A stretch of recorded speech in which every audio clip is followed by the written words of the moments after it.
नमस्कार। स्वयं सहायता समूह समाज के गरीब तबके की महिलाओं की आर्थिक और सामाजिक उन्नति में महत्वपूर्ण भूमिका निभाते हैं। स्वयं सहायता समूह महिलाओं को सशक्त, आत्मनिर्भर और स्वावलंबन बनाने का बेहतर माध्यम भी है। तो स्वयं सहायता समूह है क्या, इसके क्या उद्देश्य हैं और ग्रामीण अर्थव्यवस्था में किस तरह से स्वयं सहायता समूह महत्वपूर्ण भूमिका निभाता है, इन तमाम बिंदुओं पर विस्तार से जानकारी देने के लिए आज हमारे साथ हैं जनपद वाराणसी के district mission manager Shravan Kumar Singh.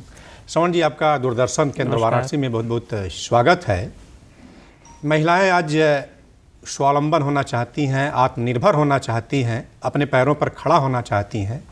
तो ऐसे में स्वयं सहायता समूह है क्या और समूह का गठन किस तरह से लोग करते हैं? देखिए, राष्ट्रीय ग्रामीण आजीविका मिशन के अंतर्गत हम लोग जनपद वाराणसी में स्वयं सहायता समूह के गठन का कार्य कर रहे हैं। स्वयं सहायता समूह के गठन में हम लोग ये ध्यान देते हैं कि जो भी सामाजिक, आर्थिक, जातिगत, शैक्षिक, राजनैतिक रूप से पिछड़ी ग्रामीण महिलाएं, सिंगल वुमेन है, विडो है, तलाकशुदा है, दिव्यांग महिला है, तो उनको प्राथमिकता पे समूह से जोड़े जाने का कार्य चलाया जा रहा है। इसके अंतर्गत कोई भी जो गरीब तबके का परिवार है, जो SCCC का डेटा है, सेक डाटा जिसको हम लोग बोलते हैं, या फिर कोई प्रधानमंत्री आवास योजना ग्रामीण का लाभार्थी है, मनरेगा का सक्रिय जॉब कार्ड होल्डर का लाभार्थी है, या फिर जो PIP प्रक्रिया होती है, पार्टिसिपेटरी आइडेंटिफिकेशन ऑफ पुअर, सहभागिता पद्धति के आधार पर गरीबों की पहचान, उसके माध्यम से जिन दीदियों का हम लोग चयन करते हैं उन्हें हम समूह में शामिल कर लेते हैं। समूह से जुड़ने का जो एक उद्देश्य होता है कि उनको विभिन्न प्रकार के आजीविका परक प्रशिक्षण कराते हुए, उन्हें संगठित कर, उन्हें विभिन्न प्रकार के फंड उपलब्ध कराते हुए उन्हें समूह से जोड़ा जाए, जिससे कि वो जो सामाजिक, आर्थिक, राजनीतिक, जातिगत इन सबसे जो दीदियाँ पिछड़ी हुई हैं वो भी समाज की मुख्य धारा में शामिल हो सकें और अपने जीवन में बेहतर परिवर्तन कर सकें। उनके भी बच्चे अच्छी शिक्षा प्राप्त करें, वो भी अपने पतियों के साथ अपने परिवार में कंधे से कंधा मिला के चल सकें। तो ये उद्देश्य होता है। कहा जाए कि आत्मनिर्भर भी हो जाए, सशक्त भी हो जाए। बिल्कुल बिल्कुल। तो ये जो समूह का गठन है वो महिलाएं आपस में मिल के करती हैं या आप लोग खुद समूह बनवाते हैं? देखिए, ये समूह का कंसेप्ट तो काफ़ी लंबे टाइम से चल रहा है, जो पुरानी योजनाएं भी चल रही थी। NRLM के अंतर्गत जो होता है कि एक समूह में 10 से 20 दीदियाँ हो सकती हैं। 20 के ऊपर के लिए रजिस्ट्रेशन आदि की जो फॉर्मेलिटीज़ होती है, तो ऐसा नहीं है। हम लोग समूह में 10 मिनिमम 10 सदस्यों को रखते हैं। एवरेज 12-14 के आसपास होती हैं, जिससे सभी का नंबर आता रहे, सभी की सहभागिता रेगुलर बनी रहे। ग्रामीण क्षेत्रों में तमाम लोग पहले से अवेयर हैं, जिनको पता है कि समूह से जुड़ने के बाद उनके आर्थिक तरक्की का दरवाज़ा खुल जाता है। और बाकी हम अपने स्टाफ के माध्यम से, ब्लॉक की टीम के माध्यम से, जो हमारे DMMs, BMMs प्रोफेशनल हैं, ADO SBs हैं, और जो हमारे समूह से जो पहले से दीदियाँ जुड़ी हुई हैं, उनके मोबिलाइजेशन से हम उन्हें जोड़ने का प्रयास करते हैं। तो ये समूह किस तरह से कार्य करता है और ऋण के लिए पात्रता, जी, मतलब वो कब पात्र हो जाते हैं कि उनको समूह को ऋण मिल जाए? अब समूह जो हैं कि अभी की योजनाओं में जो हमारे स्वयं सहायता समूह हैं, पहले स्पेसिफिक बनते थे कि अगर उन्हें केवल भैंस पालन करना है, अगरबत्ती का पालन करना है, तो सभी दीदियों के लिए मैंडेटरी था। जब से राष्ट्रीय ग्रामीण आजीविका मिशन को हम लोगों ने जनपद में मई 2015 से सघन रूप से इसकी शुरुआत की, तो अभी क्या होता है कि कोई भी दीदी अलग से काम कर सकती है। हम लोग अपने समूह में दीदियों जो सदस्य हैं उनको दीदी बोलते हैं। तो कोई भी अपना चाहे बकरी पालन कर ले, दूसरे उसी समूह की दीदी चाहे तो कोई ब्यूटी पार्लर खोल ले, उसी समूह की दीदी चाहे तो कोई सिलाई कढ़ाई कर ले, अचार का कर ले, मुरब्बा कर ले। बिल्कुल। तो वो उसकी क्षमता के ऊपर है, उसके कौशल के ऊपर है, उसके परिवार की सहमति के ऊपर है कि वो क्या करना चाहती है, तो वो अपना अलग से वो कर सकती है। ऋण पात्रता का जहाँ तक सवाल है, तो इसमें कोई भी ऋण केवल आजीविका पर कार्यों के लिए हम नहीं देते हैं। सबसे पहले हमारा उद्देश्य होता है कि उसको हम ये सशक्त बनाएं कि पहले गरीबी से बाहर आए, वो अपने जो उसकी जो सोशल नीड्स है, जो डेली की नीड्स है, पहले उसको फुलफिल करे। अगर किसी को खाने के लिए नहीं है, पहनने के लिए नहीं है, बच्चों की शिक्षा के लिए नहीं है, तो उससे रोज़गार का केवल ये करना कि रोज़गार कर ले, तो वो बहुत दिनों तक वो सर्वाइव नहीं करेगा। और ये हमारे व्यक्तिगत नज़र में वो बेईमानी है उसके साथ। सबसे पहले उसको हम इतना कैपेबल बनाएं कि अपने सोशल नीड्स को पूरा करे। तो जो समूह में हम लोग उनको पैसा देते हैं, वो उनके कंजम्पशन नीड के लिए, साथ ही साथ उनके आजीविका परक कार्यों दोनों के लिए देते हैं। जो पात्रता है, हम सरकार की तरफ से उनको 3 महीने, उनके गठन से जब 3 महीने पूरा हो जाता है, तो 15,000 रुपये का रिवॉल्विंग फंड देते हैं, जिसको हम लोग चक्रमणि निधि कहते हैं, कि वो अपनी छोटी छोटी ज़रूरतों को पूरा कर ले। किसी की फीस भरनी है, या राशन लेना है, या किसी को दवाई के लिए पैसा चाहिए, तो अभी भी देखेंगे तमाम बैंकिंग सिस्टम में, मतलब समूह में जिसको जरूरत हो कि हाँ, सब महिलाओं को नहीं, जिनको हम तो समूह में सबको जोड़ लेते हैं, हम डायरेक्ट किसी एक दीदी को पैसा नहीं देते हैं, हम सरकार की तरफ से ग्रांट समूह को देते हैं। उस समूह में जिसको पैसे की ज़रूरत है वो अपनी बैठक करती हैं, अपना लिखती हैं और सभी की सहमति से जितना पैसे ज़रूरत है, जिस उद्देश्य के लिए ज़रूरत है, उसको समूह पैसा देता है।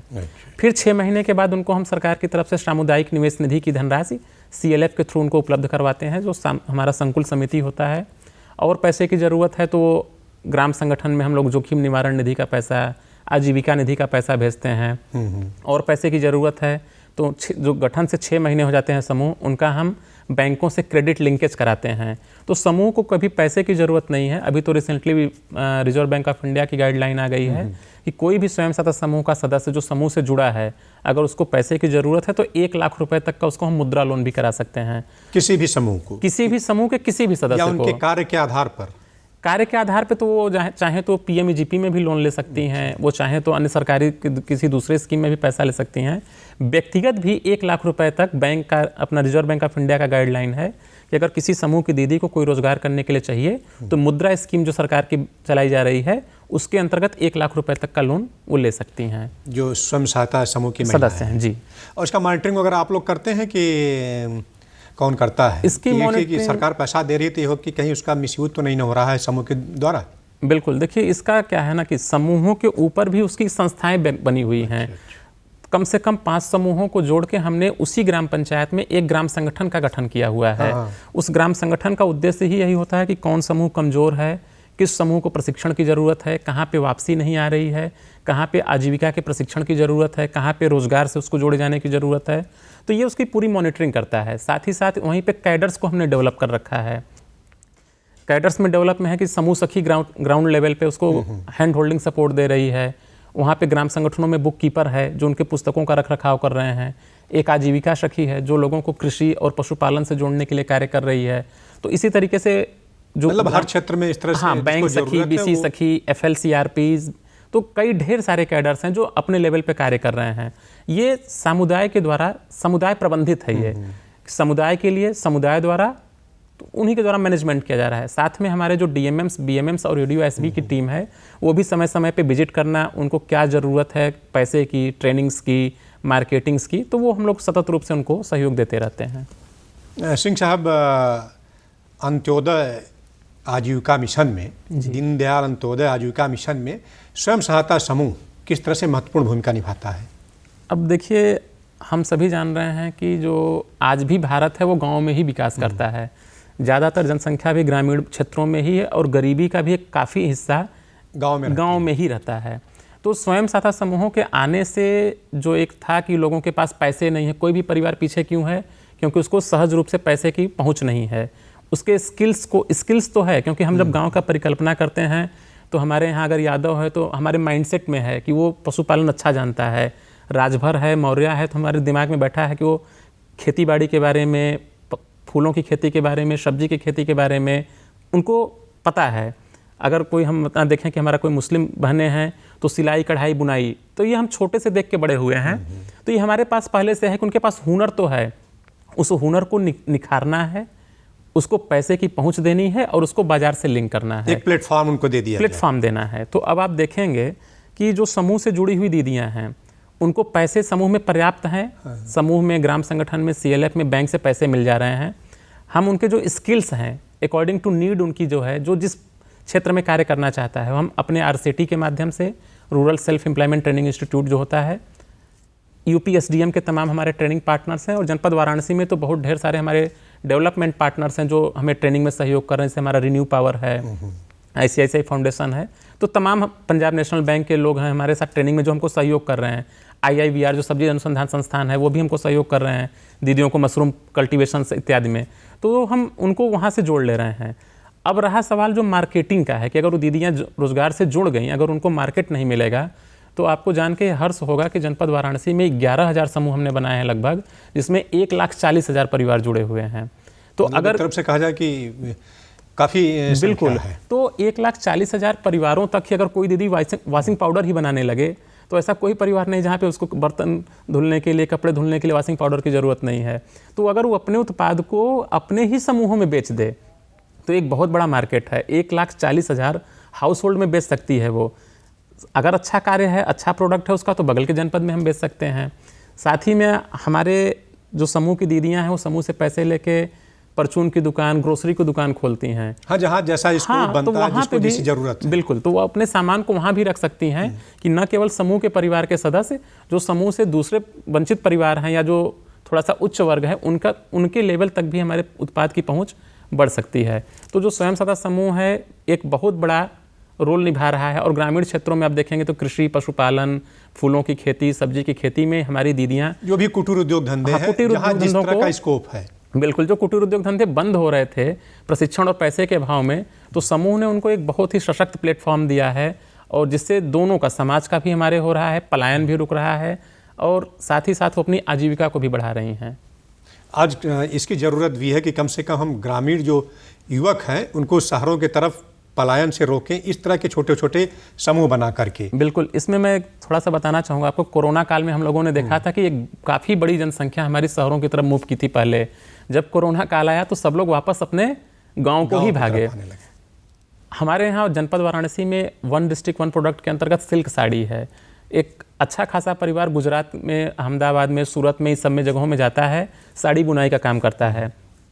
बहुत सी दीदियाँ हमारी ऐसी हैं जिन्होंने समूह से पैसे लिए, खुद का अपना पावर लूम लगाया, और उनके पति जो वहाँ पे सिलाई, ये साड़ी बुनाई का काम करते थे, ताना बाना का और डिजाइनिंग का काम करते थे, वो अपने परिवार को वापस आ गए हैं। तो आपके विकासखंड आराजी लाइन में देखेंगे तो नागेपुर, कल्लीपुर, बेनीपुर, मेहंदीगंज एक काफ़ी बड़ी संख्या है जहाँ पे समूह की दीदियों के पास घर घर में 1-1, 2-2 पावर लूम हैं, और एक क्लस्टर डेवलप हो चुका है। और जो उनके पति बाहर रहते थे, अब अपने पतियों के साथ वो बच्चे सब लोग रह रहे हैं, साथ रह करके बेहतर जीवन यापन। बिल्कुल, तो ये पलायन भी रुका है और ग्रामीण क्षेत्रों में रोजगार का अवसर भी उपलब्ध करा रहा है समूह। सिंह साहब, आपने जैसे बताया कि ये ग्रामीण क्षेत्रों में काफ़ी रोजगार उपलब्ध करा रहा है, महिलाएं काम भी कर रही हैं, तो स्वयं सहायता समूह जो है ग्रामीण अर्थव्यवस्था में किस तरह से महत्वपूर्ण भूमिका निभा रहे हैं? अब ग्रामीण क्षेत्रों में देखें, जैसा हमने भी बातचीत में आपसे किया ना कि दीदियों को रोज़गार अब ग्रामीण क्षेत्र में ही मिल रहे हैं, तो हम लोग जो परिकल्पना कर रहे हैं कि आने वाले टाइम में भारत को 5 ट्रिलियन की इकोनॉमी बनाना है, यूपी को हम लोग 1 ट्रिलियन की इकोनॉमी बना रहे हैं, तो जब तक हर गांव, हर परिवार इसमें सहयोग नहीं देगा, तब तक इस परिकल्पना को शायद पूर्ण करने में समय लगे। तो हमारे समूह की सभी दीदियाँ, अगर रोज़गार हर गाँव में होगा, हर हाथ में हुनर है, हर हाथ में अगर रोज़गार होगा, प्रोडक्ट बनाएंगे, उस प्रोडक्ट को आपस में रोटेट होगा, पैसे का चलन जब आपस में नीचे लेवल पे ज़्यादा होगा, उत्पाद ज़्यादा बनाएंगी, तो निश्चित रूप से ये जो गरीबी है मिलेगा और हमारी अर्थव्यवस्था बढ़ेगी। सिंह साहब, स्वयं सहायता समूह को किस तरह से आप लोग और अपग्रेड कर रहे हैं, मतलब चुनौतियों से सामना करने के लिए, कि जो बाजार में बड़े पूंजीपति हैं उनके मतलब टक्कर के लिए या उनसे सामना करने के लिए कैसे जो स्वयं सहायता समूह है उनको आप लोग अपग्रेड कर रहे हैं? अभी देखिए, जैसे समूहों के लिए सरकार के द्वारा भी विभिन्न प्रकार की जो योजनाएं हैं, उनसे तो एक तो हम कन्वर्जेंस कर रहे हैं कि दीदियों को रोजगार मिले। हम विद्युत विभाग के साथ जुड़ के विद्युत बिल कलेक्शन का कार्य, बैंक के साथ जुड़ के बीसी सखी का कार्य, जो डोर स्टेप बैंकिंग को बढ़ावा दे रही है, और डिजिटल की भी। हाँ, वो जब डिजिटल ग्राउंड लेवल पे हमारी जो बीसी सखी आ रही है, तो वो डोर स्टेप बैंकिंग में वो कैशलेस ट्रांजैक्शन को भी कर रही है, पैसे का लेन देन भी कर रही है। जो लोगों को पहले बाहर जाना पड़ता था, बैंक में लाइन लगानी पड़ती थी, आने जाने में भाड़ा किराया खर्च करना पड़ता था, समय खर्च करना पड़ता था, उसकी भी बचत हो रही है। राशन की दुकान चला रही हैं, ICDS डिपार्टमेंट से बाल पुष्टाहार में बना रही हैं वो।